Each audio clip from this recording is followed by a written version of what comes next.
do, what the business is. It is another week in the books with the OndeckTV Podcast. I am Spike Lou.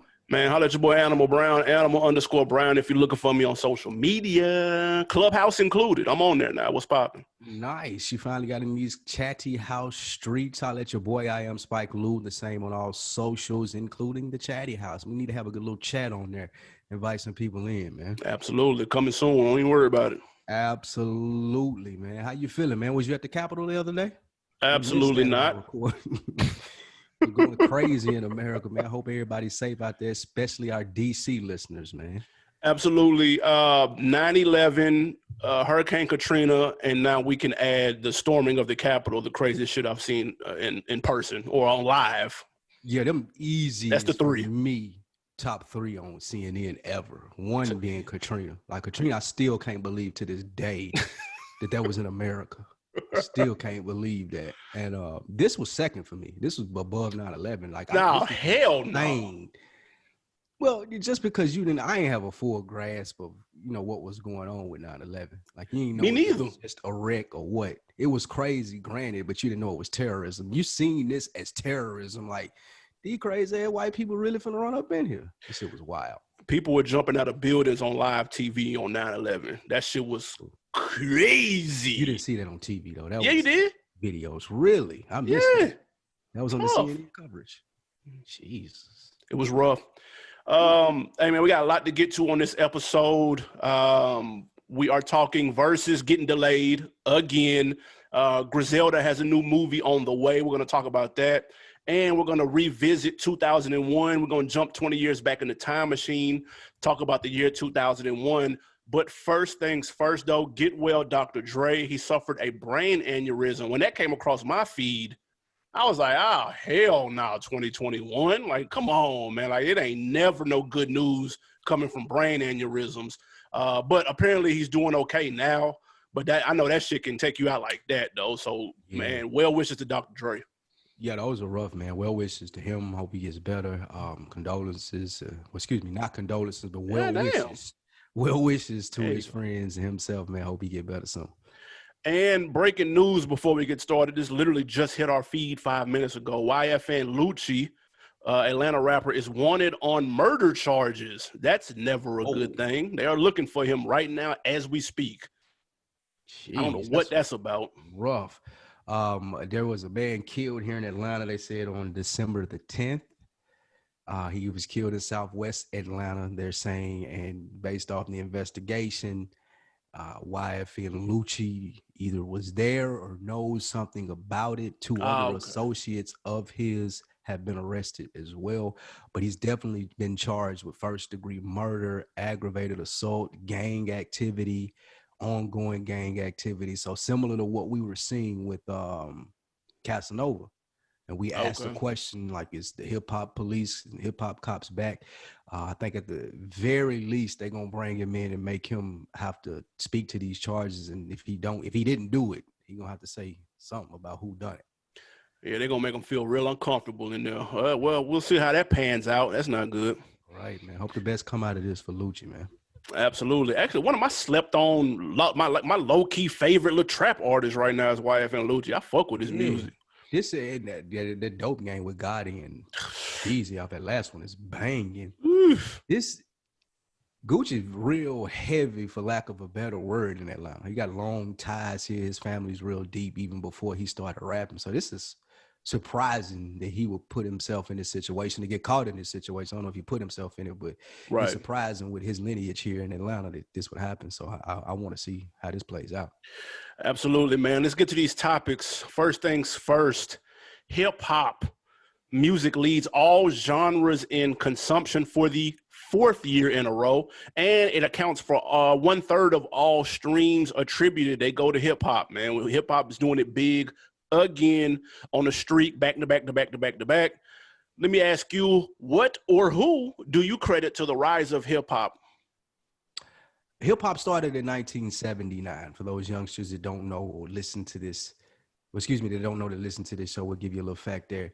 And we're now plus 40 years into this. And much like you 5 years ago when you reached 40, you start to figure things out, right? Like, you start to move differently. You start to reap the benefits of being around a long time. And I think that's what we're seeing here over the last 4 years with rap. People are more comfortable with it. It's easier to do. Everything that's associated with cool has to do with hip hop music, whether it's social media, mass media, movie, TVs, commercials, it's fashion. All of those things are based around hip hop because hip hop is the cool thing to do now. It's so easy to make, it's so accessible. And not everybody that does it is great, but everybody that does it has a creative, is a creative, and those creative vibes go out into the air. They cause people to want to tap in and listen. Even if you're not a fan of hip hop nowadays, you're still going to come across it and see it in one of those medians that I named. So that, I think, has to do with the rise of it over the last 4 years, especially the TikTok videos, Twitter, and doing all the challenges. Like, people are looking for hip hop music more so than they ever have before. Yeah, absolutely. We've always had big stars in hip hop, so you can't say it's necessarily the stars. You maybe can point to a couple of people like Wayne or maybe Drake, maybe Kanye, who have kind of crossed over to have become household names with, you know, all types of people, old and young. But the number one thing to me is the social media.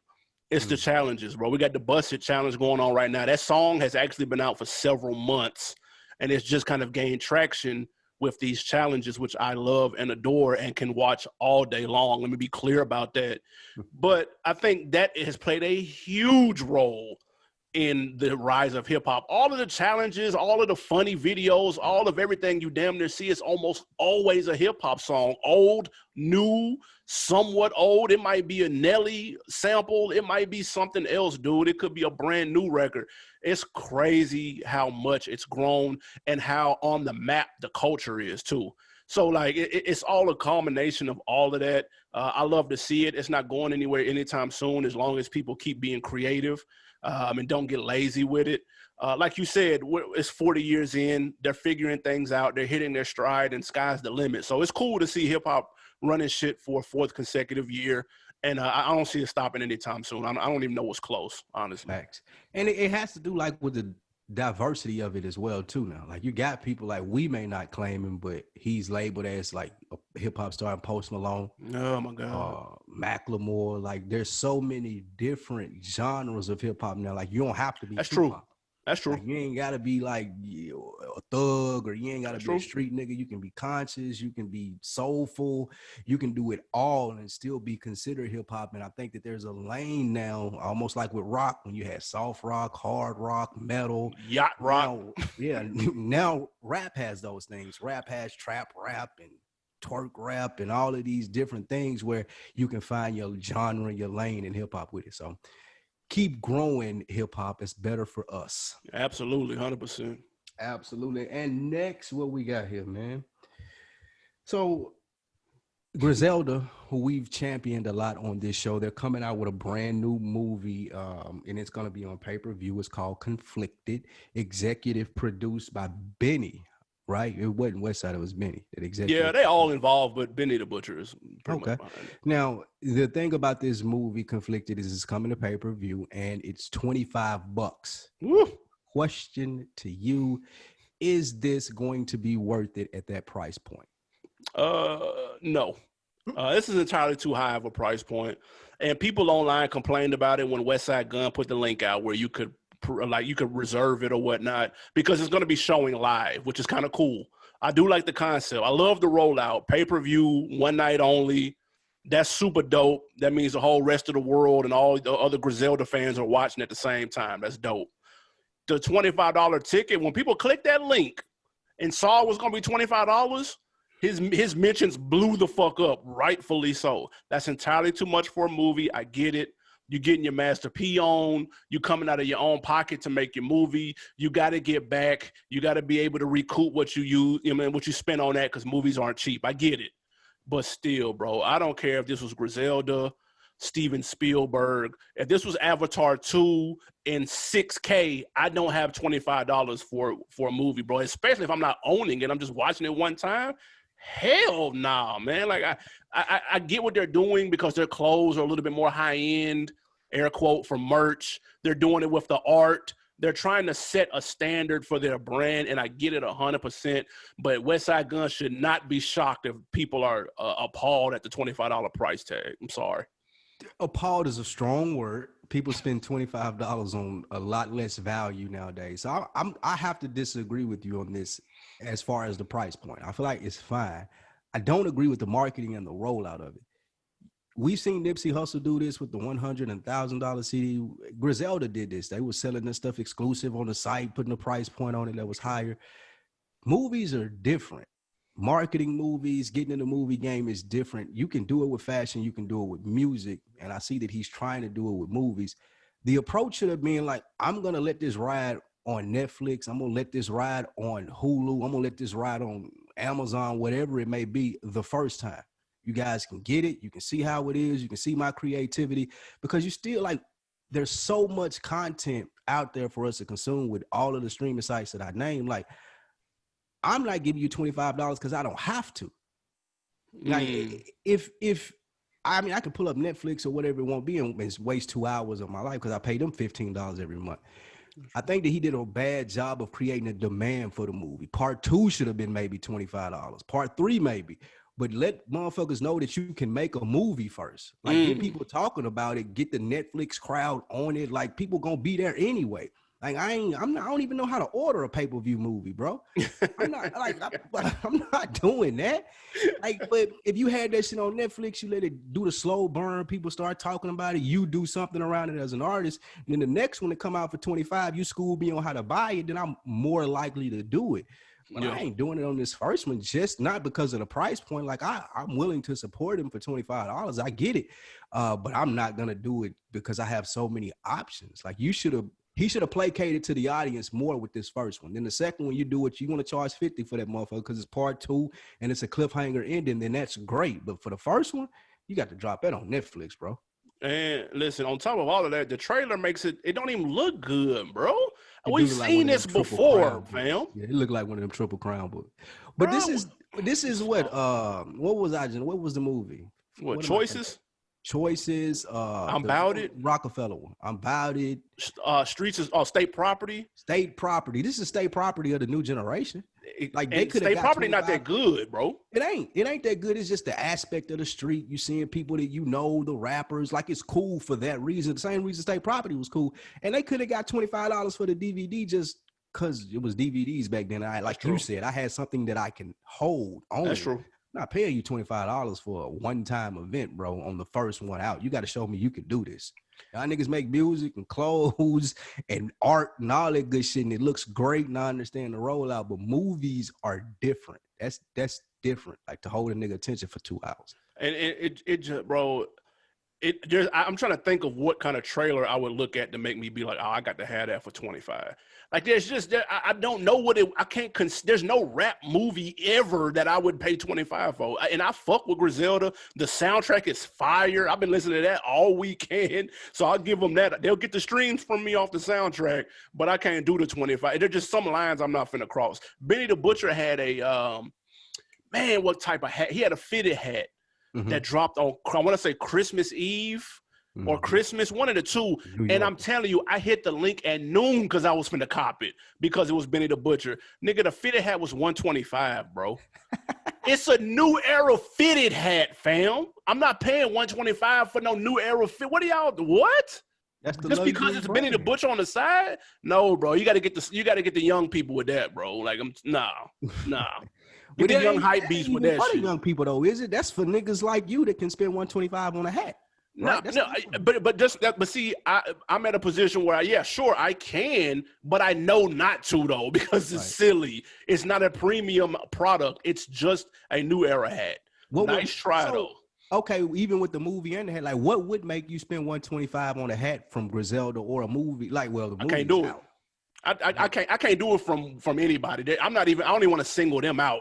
I don't care if this was Jay Lorenzo, Don C, Kanye. I can't give Kanye $125 for the hat. You giving that's Kanye my guy. $25 for the documentary, behind the scenes. Oh, now listen. Presidential run footage. You doing? Now let's be clear. If they say Kanye has filmed every album up until this point, if that documentary came out tomorrow, I got $25 for that. Yeah. Or So it's certain, and that's easy. because you're familiar with the creative process of him making an album. That's the problem with this whole thing from them. Like, I'm not familiar with the movie making process from Griselda to give y'all niggas $25 for some shit I'll walk away with, and the potential is there for it to be mid, because that's what the preview looks like. Mid. That's a fact. And I ain't hating on it or nothing. Like, I hope it does well. I just don't like the rollout. Like, I'm not. You gotta give me more to buy in for $25. I got whatever you want for that Kanye documentary. You ain't talking about nothing. Next up, man, let's take it up top, New York. Let's keep it New York. Stop me when you've heard this before. We have an artist signed to another artist that's having issues with their contract. Shocker. Shocker. Jay Critch is signed to Rich the Kid. Let me know if anybody knew that Rich the Kid had artists, number one. Yeah. Number two.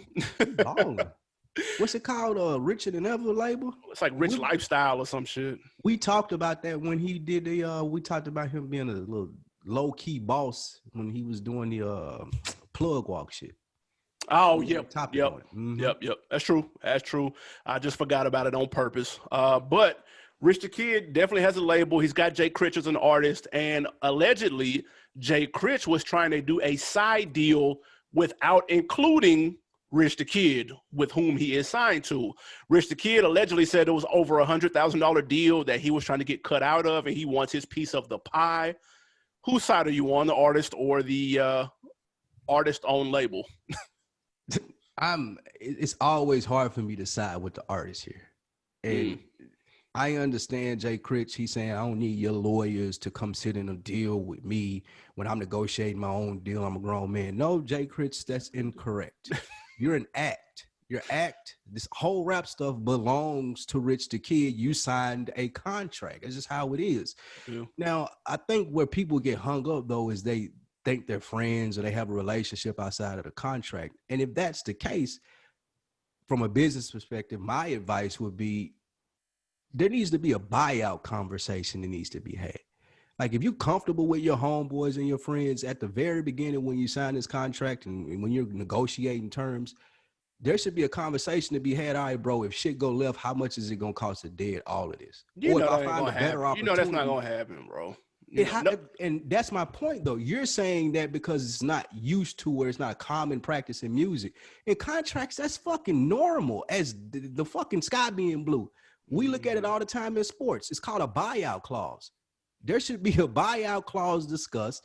You can tell me, okay, you're going to need 50 racks if I go over here, if I Meg the Stallion, that's going to get you your money back. Cool. You can put an astronomical number of, like I know one coach just got bought out for $7 million. You can put an astronomical number on there to prevent people from leaving, but to skip all of this bullshit back and forth, he calling Rich the Kid, oh, you not built like that, you're not real. It ain't about being real. It's about this paperwork. And this paperwork says that you're assigned to me, and if you go get another deal, you owe me money for the money that I put in to make you an artist. You didn't have a deal before I started dealing with you.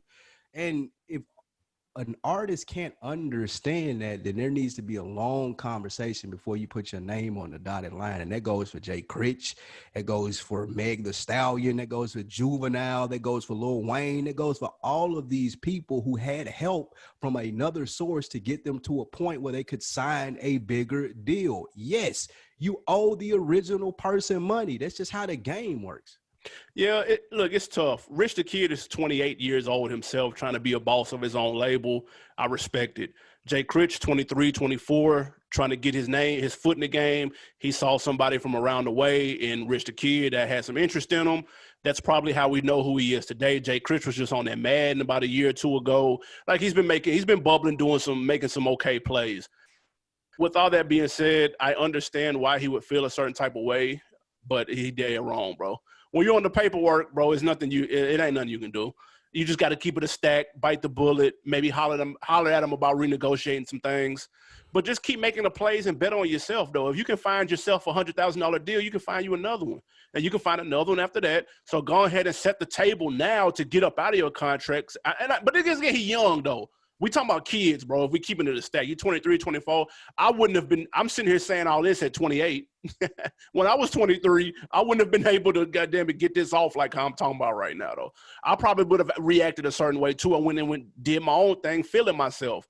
So I'm not mad at Jay Critch or any other young artist that's signed to somebody that wants to kind of grow out of the shadow of the person they signed to, but that's just not how it works. And I really, really, really wish somebody would explain that to them early on so they don't get 2-3 years down the line and think they can just take over like this, because it ain't gonna end well. It never does, bro. And you're gonna end up signing something to break away from that that's gonna pay Rich the Kid for years and years to come, like 2 Chainz with Ludacris and like countless other artists, dude. So you're gonna feel some type of way for the next 10 years, bro.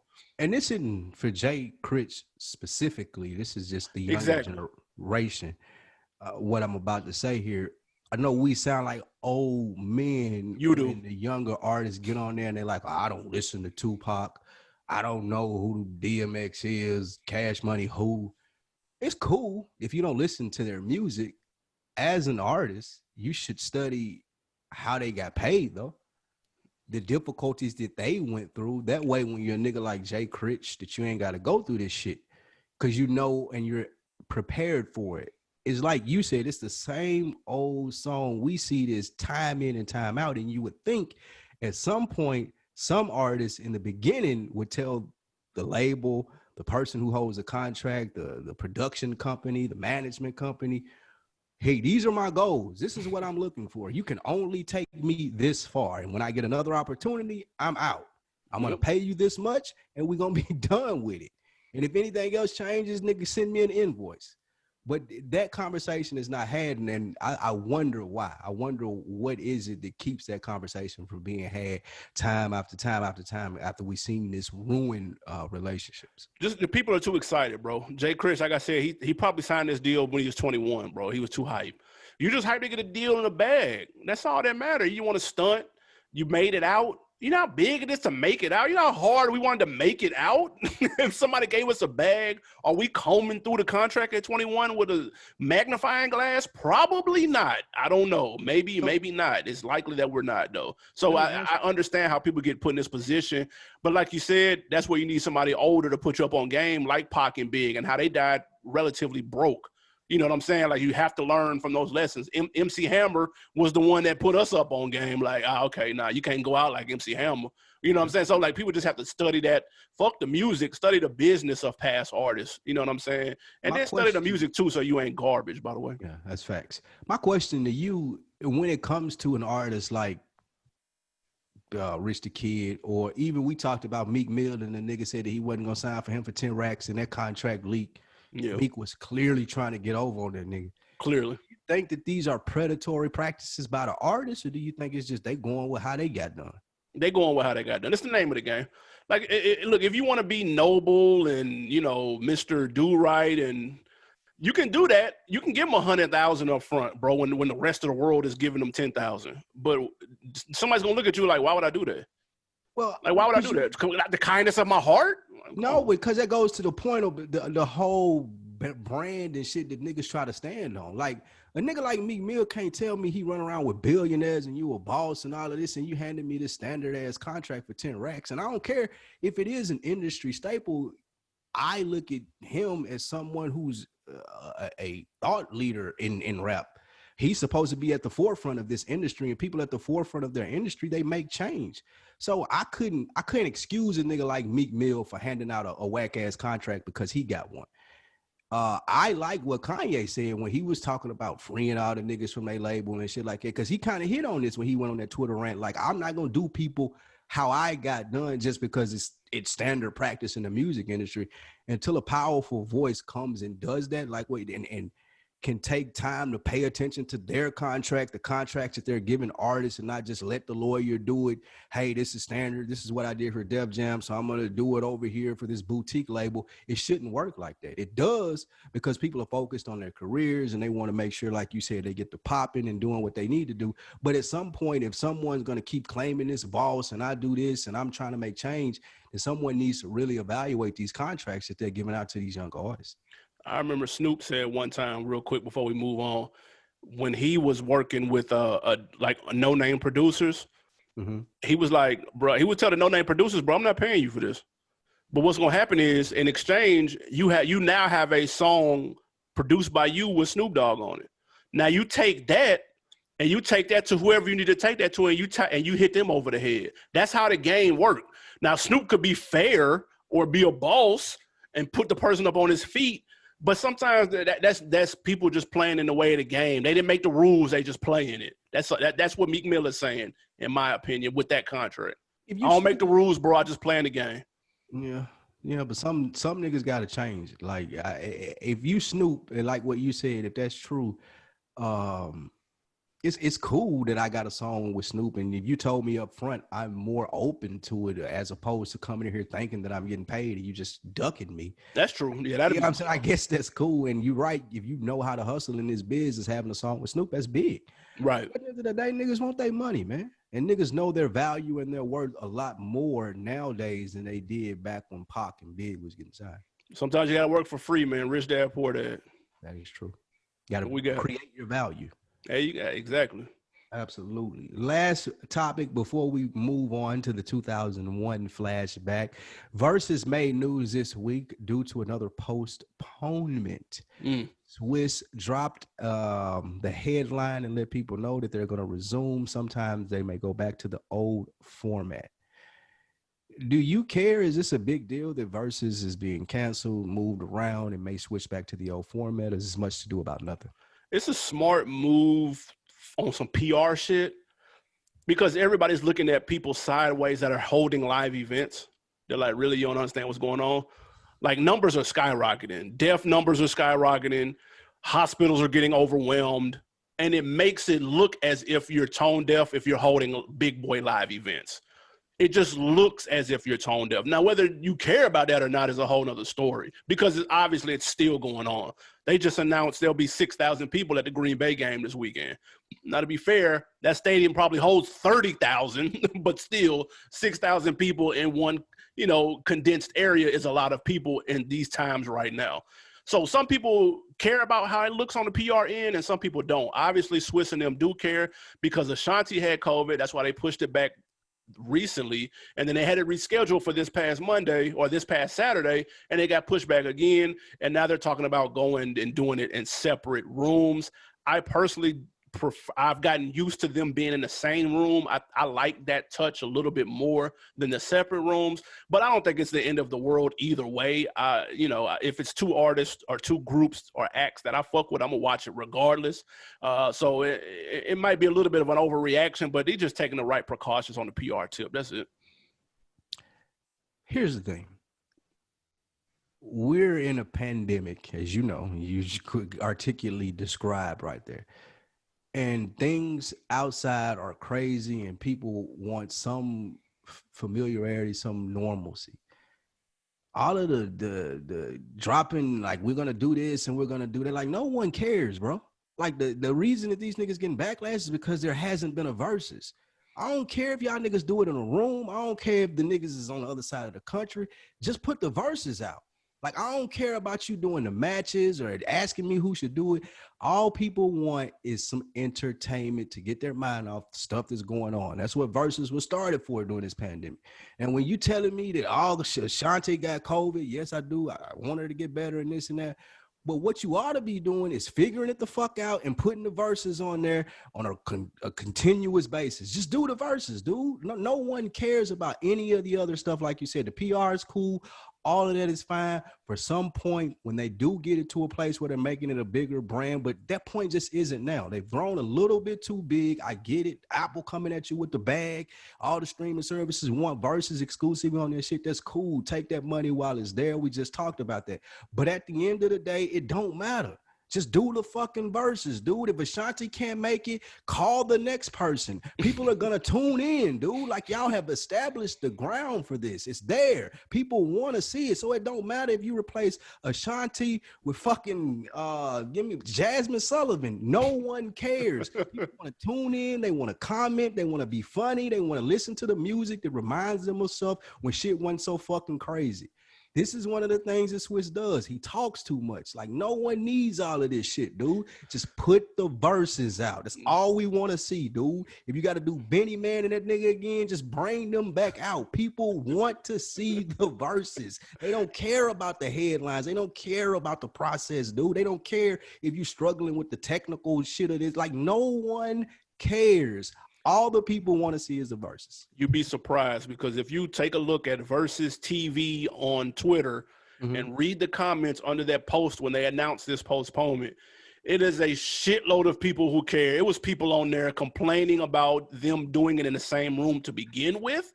It was people on there complaining about them growing too fast and becoming too corporate and having Ciroc in the videos. There was people complaining about they never should have taken it away off Instagram, and people calling Swiss greedy. And man, it's, first of all, the comments were fucking amazing. They blew my mind. I didn't know people was this upset about this shit. I thought people just wanted to see a good battle and have a good time. Nigga, this time last year, this shouldn't even exist. So I'm just grateful that it even exists. Everybody else, they're not. They want it the way that they want it, and they were pissed. You point out the reason, though. It's not existing right now. So when I ain't doing what I'm supposed to do, now I give niggas the room to come in my comments and criticize me about all the other shit that they notice while I'm not putting the verses on, dude. Just put the verses on. I think the people, like you said, everybody want to fake care. They're going to hop in your comments with every move that you make. That's true. If I'm putting the product out there, if I got a verses on while y'all in here criticizing me, my response is going to be, why you not just watching it? But now I can't say that. I can't ask a nigga, why you not just watching the verses instead of hating, giving you 2 cents or going to do your own fucking verses. I got people waiting, and when people wait, they get impatient. They start throwing all this shit out there. Like you said, they start calling you greedy. When all you got to do is put the fucking verses out, man. I can't. Timberland and Swiss could do this shit when they don't got nobody every other week and just play songs. I promise you, people are going to tune in. I promise you. Listen, easy. My mind was blown reading about how people were mad that he was monetizing this product. And I don't understand what people are expecting, because trust me, if Swiss did 20, 30 of these, and then it with 1 million motherfuckers watching, and it came out down the line that he didn't make a dime, those same people would be like, you didn't make no money off this? Like, what are you doing? Niggas will be calling him stupid, dude. So I don't understand how it's okay for you to watch TV and it be Pepsi commercials in between your fucking show and you cool with that. But this nigga can't have Ciroc in the background behind the niggas. What are you talking about? Why is that a problem? This is what you do. We live in America, people. You make money when people are watching. What the fuck? What is your purpose in life, dude? We get 1 million motherfuckers on this show. Guess what? It's going to be a State Farm Insurance logo in the top left corner, motherfucker. And we getting a stupid bag off of it, nigga. Please believe it, dude. So I don't want to hear none of that bullshit when that happens, because it's gonna fucking happen. In a capitalistic society, you just got to figure out how you can help people. And if you're putting your product out there, then people won't complain. Put the goddamn verses out, dude. Just put it out. You can have, nigga, what's the girl that can't read? What's her name? Who? Fantasia? They could have had Fantasia swap out for Keisha Cole, dude, and kept it rolling. People would not have cared. I promise you. She ain't got 20. She might not. Hey, people would have enjoyed being in the comments asking about her different stuff that she got going on. Real quick, the word on the street is UGK versus A-Ball MJG. Are you here for that? I'm here for that. This is going to be like the Bay when we E40 and Too Short, but Southern. Agreed. I'm super. I might book a club. Yeah, this motherfucker might be. Hey, I need to be in there with the mask on. I need an invite for that. The UGK is right there. All right, man. Let's get to this topic, y'all. Hey, first, let us know. Go to Facebook in the rap chat. Let us know.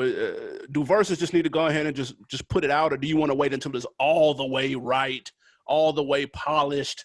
Y'all let us know. And also, UGK versus A-Ball MJG, are y'all here for that? We already know the answer. Of course you are. You should be. All right, man. 2001, we are jumping in the time machine. If you are new to the show, we do this every year. We jump back 20 years in one episode, and another episode sometime this year, we'll jump back 10.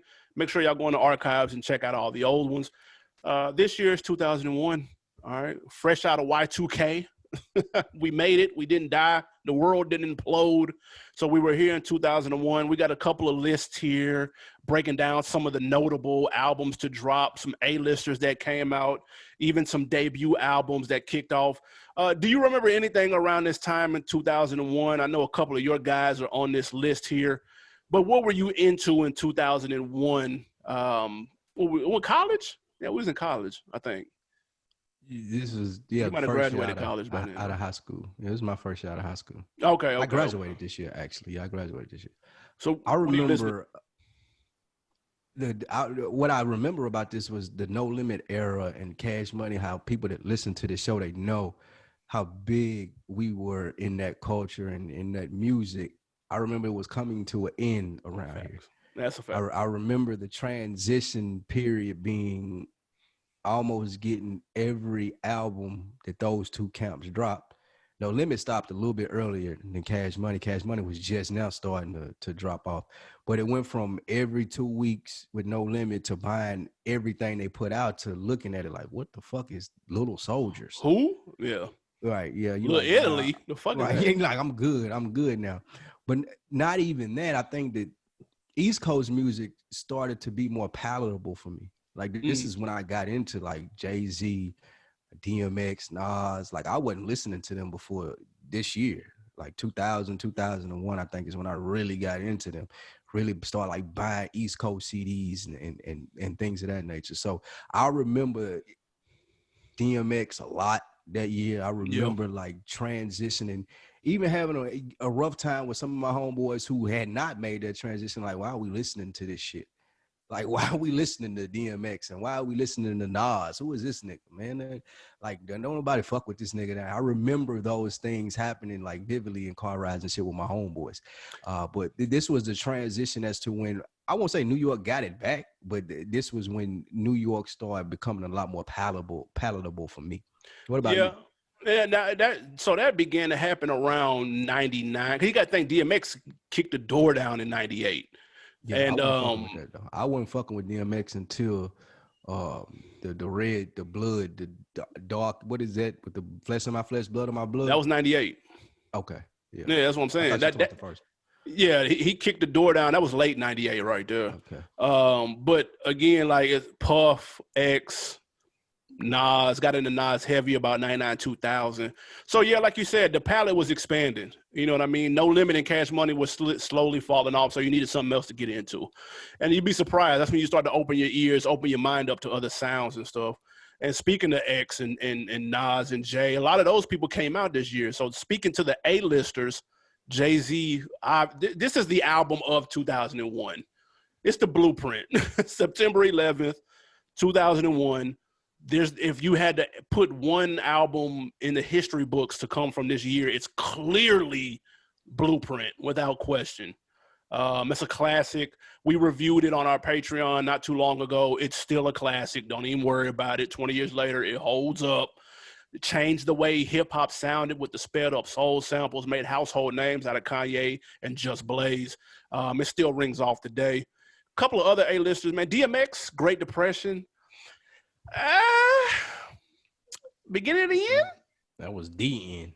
Stop. Beginning of the end. That was the end. Fuck. DMX got a 3-album run and niggas want to like gloss over like everything else. This was it.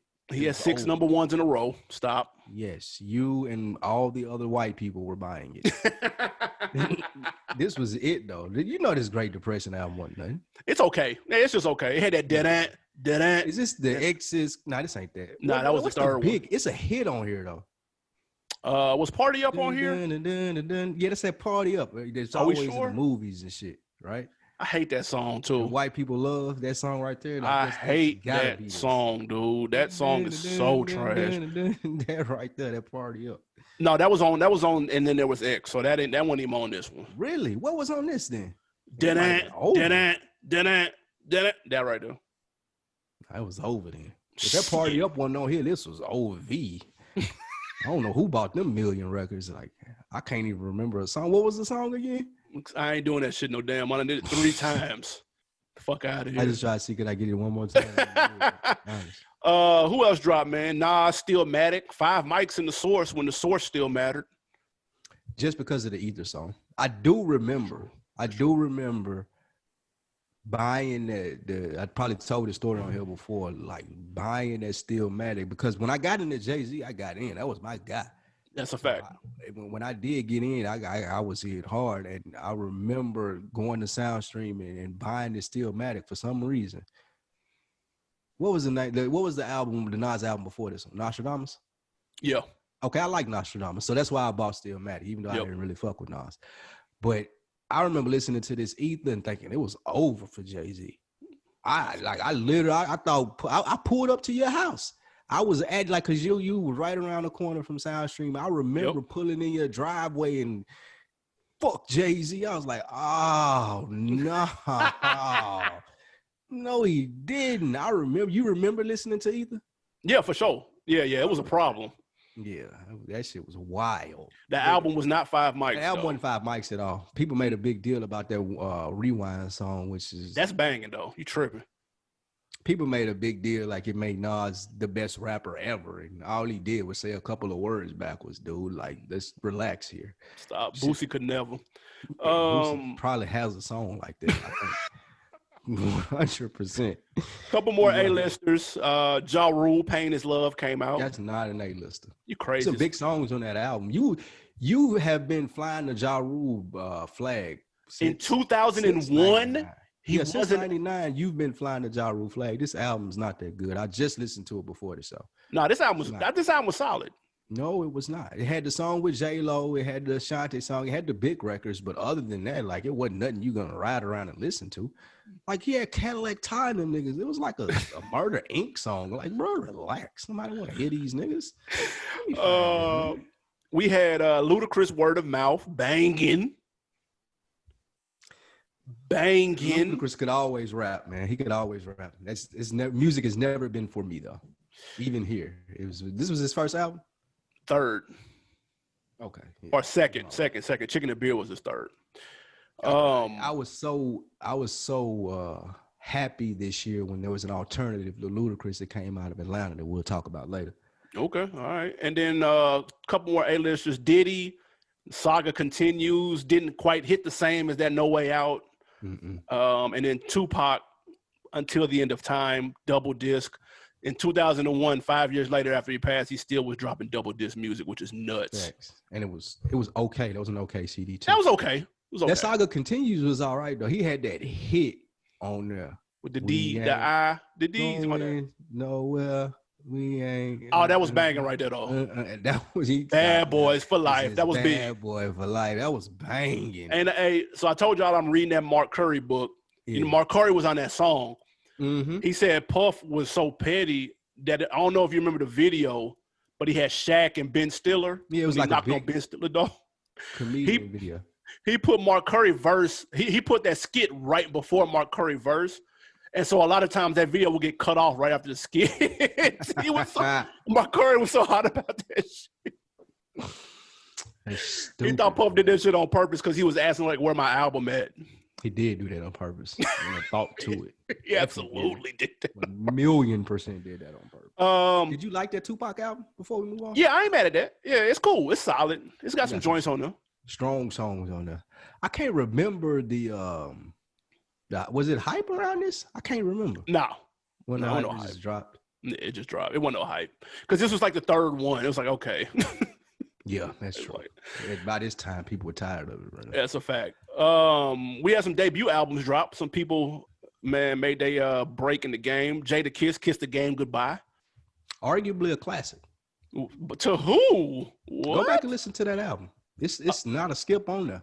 No, it's bang. I fucks with it, but I've never heard anybody say it was a classic. I heard New York people say that shit. Well, that makes sense. Heavy New York people, but it ain't a skip on that album though. No, it's banging though. It ain't a lot of like soulful shit, like reflective shit that I like, but it ain't a skip on there. Like as far as just Jay, that nigga spitting and just dope songs.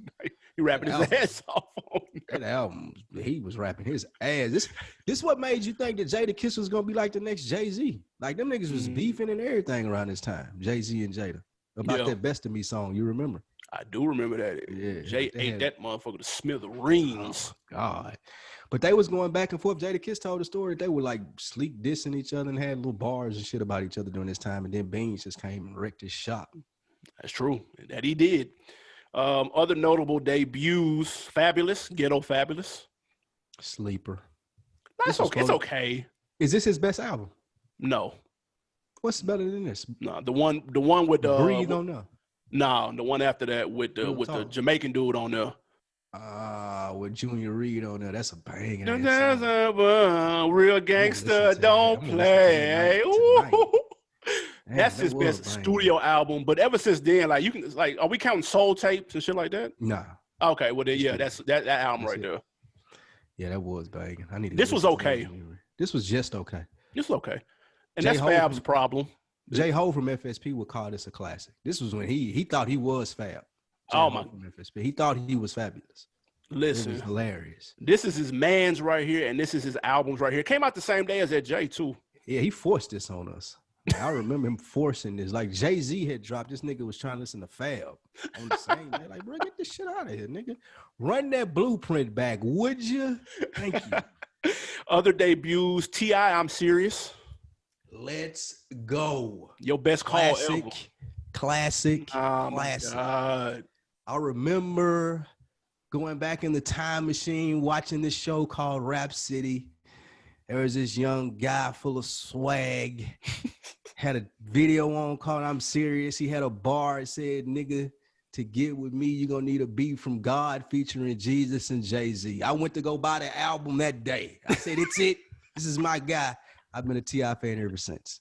Yeah, you was on them day one.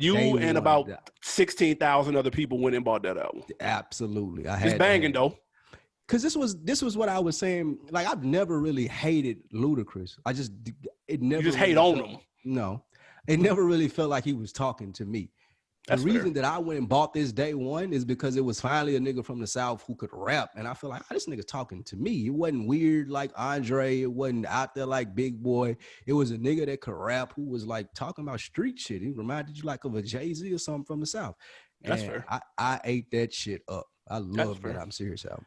Yeah, that album is stupid. It holds up too. I like it, even though he's changed his flow and got it a little more tighter and shit. So it sounds funny him rapping like how I used to rap back then, but it still got some joints on there though.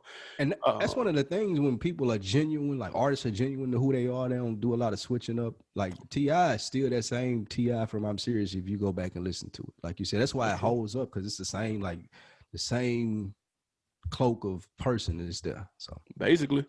Other debut, if you want to count it, Saint Lunatics, Free City. Don't do that. Don't banging. Count that. Yes, that Free City banging. That Free City.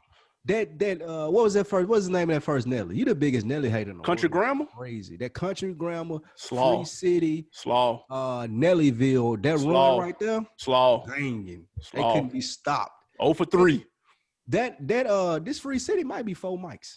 Go look it up in the source. It might be 4 mics. I'd rather not. Fire. Ali was ripping this. Murphy Lee was ripping this. Keon was ripping this. These was my guys too, you know. Nelly, nobody can't name the whole Saint Lunatics, and I ain't looked that up either. Nelly, Keon, Murphy Lee, Ali. I thought it was Keon. That was in jail. Whatever. The nigga that was in jail was City. Free City? City Spud, and he got out. I don't know the nigga name with the mask, though, unless that was Keon. I thought the nigga with the mask was City Spud. Nah, he was the one in jail. Yeah, I don't know. Slow-mo. Was out. I don't fucking know. I might have just made that up. Yeah, you might have just made that I didn't listen to this shit. Thankfully, I'm glad I can't reel these niggas off the top of my head because it's super forgettable music. Everybody listened to Nelly when this came out. It got it's a hit on here. Yeah, Batter Up. Murphy Lee ripping this like this. Are you crazy? This album is good. Listen. Murphy Lee was dope. Tonight. Huh? Murphy Lee was dope. Listen to this album tonight. I bet you like it. Sure. Yeah, I'll make sure to check that out tonight. As soon as we finish, guys. Listen to it while you play your Madden game. I promise you're going to fuck with it. I'll think about it. A couple of notable releases, man, that dropped. You spoke on Beanie Siegel earlier, The Reason, Heat. That was his second album, right? It was. That one of the best intros, period. Oh, my God. Had nothing like it. I still listen to that weekly. At least once a week I listen to that Nothing Like It. That shit fire. The aforementioned UGK, Dirty Money. This was okay. That was a rap. That Dirty Money wasn't nothing. But this was when they were going through this shit with Jive. Like that Riding Dirty, it just came out. It was arguably the best album ever. So it was hard to follow it up anyway. Yeah. But this started the Texas run. No, it's too soon. This was too early. Mike Jones wasn't the next year? Paul Wall? That was like 04, 05. Maybe Really? even later than that. 06. Nah, it wasn't that late. This was early. This was a little bit earlier than that, though. I'm gonna be real. All right. But the album was just okay, though. They're better artists than this album would show. Yo Girl, Foxy Brown, Broken Silence. I used to think that album was banging. It really ain't. It don't hold up. It don't at all. And I ain't even just saying that because she a woman or nothing, because I go back and listen to that first Lil' Kim hardcore. That shit still banging to this day. Yeah. But this right here, this Broken Silence, it ain't. That song Ronald Isley fired though, called The Letter. She wrote a letter to her brother Gavin. Yeah, that's banging. And, somebody else, that shit right there fire. I haven't heard this in a minute though. I was wondering if it held up. Nah. I got my answer. Yeah. Trick Daddy Thugs or Us. Banging. No, this was just okay. And Trick was my guy. The Trick. Thugs R Us, like this got America on it? Or not that was chapter AK verse 47. I think. This one had the kids on it. I think this had Trick Love the Kids. This was some Slaw if that was on them. That's what I'm saying. I don't. But Trick Daddy don't do him like he had a strong 4-album run. You was one of Trick Daddy's biggest fans. You should try you should try to force the Trick Daddy on niggas from that. What is it? Book of Thugs at chapter AK verse 47. That banging. Right, that's banging. It was the one after that was banging too. That had America. www.thug.com banging. Thug Holiday was banging. I know. I didn't force anything, nigga. You was listening to this shit willingly. You forced it, because I would have never listened to this if it wasn't for you. I would have let that shit ride. You forced Lil Flip on niggas too. I'm surprised you didn't put that on here, because it came out this shit, didn't it? I don't believe that. That double CD, This Is the Way We Ball. Ooh, that was that shit right there. That was that shit. This came out that year too, that double CD. That was banging. Triple CD. Couple of other notables, man. Fat Joe, Jealous One, Still Envy, banging. Y'all swear by this album. It's just okay. You got Fat Joe. Okay. Fat Joe got one of the most underrated catalogs of all time. Fat Joe make great music. I will say that. He does make great music. And he picked good beats too. Pastor Troy Face Off had that classic Vice Versa on it. That's a classic in Tennessee. You hear me? In Atlanta. Play that Vice Versa anywhere in Georgia. Not even in Atlanta. Just outside of Georgia, play it anywhere. Just watch. It's crazy. I do that one time. A couple more groups. D12, Devil's Night. This album was big. This was back when you could still put your name just, this is Eminem's group, and they're going to go platinum. I think they sold like 400,000 the first week, dude. Easy. For no reason at all. None. Other than they were standing next to Eminem. That's why you do it for. We know him. That's it, nigga. We spoke on the rappers making movies earlier. 3-6 Choices soundtrack came out. The soundtrack was fire. The movie was some slaw. You was heavy on Memphis music too. Soundtrack was okay. No, that 3-6, that Choices is banging. It was okay. What? That movie was garbage. Listen, and they made two of them. Oh yeah, go figure. Too. It was funny. It was some funny shit. It was wasn't Lil Chat in there though? Lil Chat was funny. Just hand me my motherfucking yawks. Yeah, it was funny. Lil Chat was funny in there. But this is why Griselda, listen, Westside Gun, let me talk to you. This is why we're not paying $25 for your movie, because we were around when Baller Blocking came out. We were around when Choices came out. We know what this shit looks like. We've seen this movie before, sir. Yeah, they're not worth 25 cents. With all due respect to 3-6 and Cash Money, stick to the music, movie making. You have to convince the boy. That's all I'm saying. Like I said, you gotta show me, man. If I'll pay 25 for that, you show me. I'll do it, but you just gotta show me. Fair enough, man. Lastly, G-Dep, Child of the Ghetto. Banging. Really? Banging. Go listen to that. Banging. Really? And I ain't like his style though, man. I fuck with that. I had to go back. That had to grow on me. It's similar to that Shine album. That Shine album. Yeah. This is similar, man. G-Dep I ain't know G-Dep could rap like that. He ripping it though. Child of the Ghetto, nobody had heard it. G-Dep dead, ain't he? No, he locked up. In jail. He locked up, yeah. He turned himself in for a murder he did like 20 years ago. Yeah. Poor guy. Real quick, before we wrap this up, you talked about the end of an era. Cash Money No Limit ran the late 90s. We in the early 2000s, it was a struggle. We had Juvenile, Project English, Mac 10, Banger Ball, Turk finally dropped his solo album, Young and Thug, and it was quiet on Cash Money. Then you look at No Limit. P dropped one of the worst albums I've ever heard, Game Face. C Murder dropped probably the second worst album I've ever heard, CP3.com. No name niggas from No Limit dropping shit that you didn't care about. The nigga that sound like Pac. The new 504 boys. The crazy. Oh my God. It was bad for No Limit to Cash Money around this guy. I'm talking about real bad. It's ugly. That Project English was some slaw. Cause Juvie was trying to get out of there. Remember, Juvie, like by that time they owed Juvie so much money, man. He was like, man, I ain't doing shit. He mailed it in. Fucked up. Yeah. But yeah, this was the end of an era, man. I remember that it had gotten so bad. I remember that Only God Can Judge Me came out maybe the year before this. 2000. 99. That came out 99. Nigga, I was everything No Limit, regardless, I was on it. I remember that snuck up on me. Like it was impossible to think that a P album would sneak up on you from 95 to 99. That's true. I remember that Only God Can Judge Me came out. Like, P got a new album? It was bad, man. It was bad. But that Only God Can Judge Me was banging. That was it, though. Lil Romeo came out this year, too. That was it, though.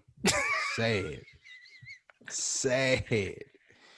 Lil Romeo still think he can rap, too, is what's crazy. He might be crazier than Bow Wow. I be seeing that nigga having meetings and shit talking about the new No Limit. Man, that shit is wild. He be like, dead bro, serious. He be dead ass. That nigga be keeping a straight face, dude. Like, bro, how are you in here talking to these niggas a real business meeting about the new No Limit? Bro, sit down. Get your ass out here, nigga. Nigga, that's a 5-minute Zoom call, nigga. It's a wrap. Okay, bet. I was looking to push new No Limit. Doo-doo. I'll let you, bro. Guys. Knew what? Hello? Did you freeze up? Straight hit him with the freeze. Sit still as fuck. Can't do nothing with that. As soon as he say new No Limit. Nobody got time for that shit, man. Y'all let us know, man. What are some of your favorite albums from 2001? Did we forget any? Did we leave anything off that was notable? I don't think so. I think Missy dropped, though. Missy did drop. Got to put some respect on Missy because she had one of the higher seller albums this year. I just didn't fuck with it. I like the one before this. But she dropped. A couple of other people dropped that we just didn't have time to touch on. Let us know who you rocked with in 2001. The highest first week sales, since you mentioned that, number one this year was the Great Depression. DMX put 439 up first week. Oh, I see you, boy. Tupac double CD 427. Yeah, a cheat code. Blueprint did 420. That D12 is number 4. It did 372. That's nuts. Crazy. Shit garbage. And the last two, Pain is Love, Ja Rule 361, and the Stillmatic did 342. And just for shits and giggles, I'll read the next one. It's called Doggy Bag by Little Bow Wow. It did 320 the first week. He had some hits on it, I'll be real. No, he did. Yeah, Bow Wow. When Bow Wow came out, he was Thank You. Was Thank You on this? Yes, that was on there. Oh, okay. That's his best song. Hell no. That's easily Bow Wow's best song. And we're not even finna have a conversation about it. Speaking of Bow Wow, let's get to these wins and losses. We got a big L for Bow Wow and his little boat. He tried his best to stunt for the gram, posting a picture of himself on a boat with about 10 people on it, shoulder to shoulder. The internet promptly wore him out for trying to flex on a little bit ass boat. Big L. He did end up coming back on a bigger boat, but then people clowned him because they said the boat was docked. He wasn't really out in the ocean. So at this point, man, you got to think he does this shit on purpose, right? He might have to, because that boat was small as hell. Yeah, this is like you didn't take that picture thinking that she was fly, thinking that you was finna shut the gram down or no shit like that. You did this for laughs. You wanted niggas to laugh at you. Probably so. Had to be. To be fair, he did have like 7 gals on there with him, though. Wow, you're supposed to. Yeah, so, like, can I really be upset at him? Let's be honest. Yes. Bow Wow's supposed to have a bigger boat than that. I sold 420 my first week. I'm going to have a bigger boat than that. I promise you that. That all with the JD boat. Don't even worry. Let's see what JD boat look like. I was just going to say, I'm at least going to borrow a nigga boat that's bigger than that. If I ain't got the boat, and I know a nigga with a boat bigger than that, if I sold 420 the first week, I promise you, nigga going to give me a boat. And it's going to be bigger than that boat. That's funny as hell. Next up, we got another L, the baby, arrested again. We say again because he was arrested in LA the other day, almost a year to the day he was arrested in Miami last year. He just can't avoid the police for some reason. The anniversary, and apparently we're wrong because we've been saying the last year throughout the 3 or 4 arrests that he had that he needs to watch it, and obviously he doesn't. So the baby just out here just living it up, living his best life, and getting arrested, smacking bitches and shit, allegedly, just doing his thing. They said he was in Beverly Hills or Rodeo or whatever, and security called the police because they saw someone in his entourage had a gun on them. Somehow he was the only one arrested though, and he posted bail. He's out. To him? I don't know, man. That's crazy. Now, to be fair though, this is the same area where Young Dolph got shot at, so people have seen shootings in those type of areas, and they probably was shook. But how? I don't even understand how that happens. Like, if this nigga got a strap with me, y'all at least gonna believe that he's security. Even if y'all call the police, if it get that far, by the time they get there, we got a story together. He's security. That's a fact. That's a fact. I damn sure ain't getting arrested. I promise you that. That nigga was in that shop until he was dropping in that. What? We have a W to NBA young boy welcoming his 7th child in the world with Yaya Mayweather. Congrats. Congratulations to him, man. I seen a lot of backlash he getting for having so many kids, man. Number 7, I think he's 22, 23. NBA young boy. But I got to check the age because I want to get this right. He's 21 years old. Listen, he doesn't turn 22 until October. Listen, if he can afford to have 7 kids, more power to him. Yeah, okay. I don't have a problem with it, man. If he can pay people to raise those kids, and people talking about, I know he can't raise 7 kids, right? People with money don't raise 8 kids, man. So if he can pay somebody to raise these little boogers right there, I'm happy for him. Keep making babies, my nigga. Keep making money so you can take care of those babies too. Yeah, get snipped. Fuck that. We got an L to YK Osiris. Def Jam artist. He had a very eventful week. Not only was he getting roasted for his custom Gucci outfit that people call fake. It was nasty. Yeah, he was getting murdered. But also he sold all of his cars to become financially more responsible. And then the following day, he showed off his $1,000 haircut. We have an L to you, YK Osiris, because you are clearly confused. Whoa. It's $1,000 a month. So that's $250 a cut. Oh, my God. And he gets it cut every 3 days. Actually, it's not even $250 a cut. Yeah. He gets it cut every 3 days. Wherever he's at, the barber will pull up on him and cut his hair. I feel like that's worth $1,000. Yeah, oh my God. Not if you're trying to be financially responsible. Just don't say that then. Well, just leave that part out. This is why you sell all the cars, so you can pay $1,000 a month for your haircut. I'd rather have a whip. Cheaper. That ain't number $12,000 a year, dude. Like, I would pay for your haircut if you YK Osiris. First of all, you don't have hair, so you're not. This isn't a conversation that you can have. That's right. I gotta sit this one out. For us people that have nice, healthy hairlines and we take care of our hair, I don't think this is a big deal if you YK Osiris. Like, yeah, I'm not going to the barbershop if I'm moving around like him. So if I can always depend on a nigga coming, pulling up every 3 days, making sure I'm fresh, that's worth $1,000. Man, I wouldn't know YK Osiris if he cut my hair. So he can move. I'm pretty sure he can move around. This was until this week. Well, I've heard him before, but I couldn't have pointed him out in the picture. I seen his picture more times this week than I've ever seen his whole career. With that ugly ass Gucci coat and talking about this haircut. But I ain't mad at the $1,000 haircut though. I'm with that. I support barbers, man. I would bring my barber on payroll, pay him $35,000 a year. That's nuts. You wouldn't do that to travel with me and cut my hair every time I need it cut? I ain't gonna lie, your barber be getting me tight. He be getting me right. Shout out my guy. One of the best barbers ever. He be getting me right though. I ain't gonna lie. Yeah, that's my guy, man. Last, real quick. Happy birthday to Fresh. Oh, happy birthday. That's my guy. Mm-hmm. Last L, bonus L to your guy Rilo Rodriguez. Oh my God. He was on Twitter the other day trying to pronounce the word buttermilk, and it was kicking his ass. Yeah. Big time L, sir. Big time L. That shit look crazy. Play the clip. Jesus Christ. And I can get a Barnacle platter pancake. Is that a what? A Barnacle. What did they say? A Barnacle pancake platter. to crudo. Buttermilk pancake platter. The Bernica pancake platter. That motherfucker was whooping his ass. You hear me?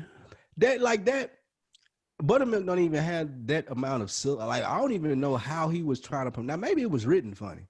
It's not even that hard to say, bro. I'm gonna keep it a stack. It's not that hard to say. Maybe it was written in French. Then it would be hard to say if you're an American. Maybe, like, but reading buttermilk, butter milk, buttermilk. Yeah, that's not that hard. It can't be that hard. But it Now that I think this, that might have been Cap. He might have been just doing that to get. But that was the clicks. thing. Did you see the video though? He looked dead serious. He did, but why would you have a video on you ordering buttermilk from somewhere if your ass didn't know how to say it? That's fair too. That's all. One I'm of the saying. funniest responses and tweets that I seen about that, it said them teachers wasn't lying on all y'all niggas. You know how rappers be like, teachers said I wasn't never gonna be shit. Some of y'all niggas they was right about. That's funny, dude. That's funny. On Decker of the Week, guys, we're going to iTunes. Shout out to Jobby 2011. They said, good dudes talking hip hop. 5 stars. Thank you. Great conversations, album reviews, very knowledgeable on a variety of topics. One of my favorite podcasts. Thumbs up. Good looking. Thank you very much, Jobby 2011. Thank you, Jobby. Keep them comments coming in, man. Make sure y'all go subscribe to the YouTube page. We're gunning for 1,000 this year. So make sure y'all go rate, subscribe, like across all platforms. Absolutely, man. You got something to put me on. Absolutely, man. I was on Netflix today. I saw a new documentary. It lined up with a book I've been reading by Rick Ross. It's his autobiography. It lined up with Snowfall that's about to come back out in January. Y'all be ready for Snow School because it's coming back. But the documentary is called Crack. It's about crack in the 80s. Freeway Ricky Ross was on there. Some other people. It's similar to that 13 documentary that's on Netflix. And it just give you a breakdown of how it spread, the war on drugs. Really good hour and 27 minutes. It's called Crack. Y'all check that out. That's dope. It's on Netflix. Y'all check that out. You got to load that clip, too, that I sent to the group chat that made y'all want to check it out. That shit was hilarious. That did make me want to watch it. I'm not going to lie. That was funny as shit. Real quick, I'm going to put you on to the Tiger Woods documentary on HBO. I watched part 1, which came out this week. Part 2 comes out Sunday. It's dope. I had no idea that Tiger Woods was that cold at that young of an age. So his pops knew exactly what he wanted him to do. Right. And he was basically LeVar before LeVar.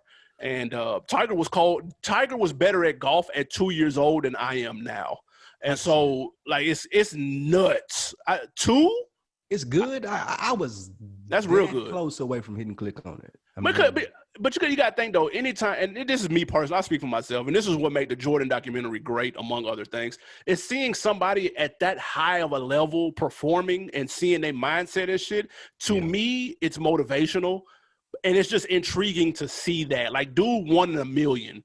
Tiger Woods 1 in a million. His level of focus and shit is ridiculous. And he was groomed to be exactly what he is. They got the old clips from the 80s of his dad telling the world who Tiger was finna be. I like seeing prophecies and stuff like that come to fruition. So to me, it's dope. And I suggest if you, not even a sports fan, just if you're a fan of greatness, to watch it.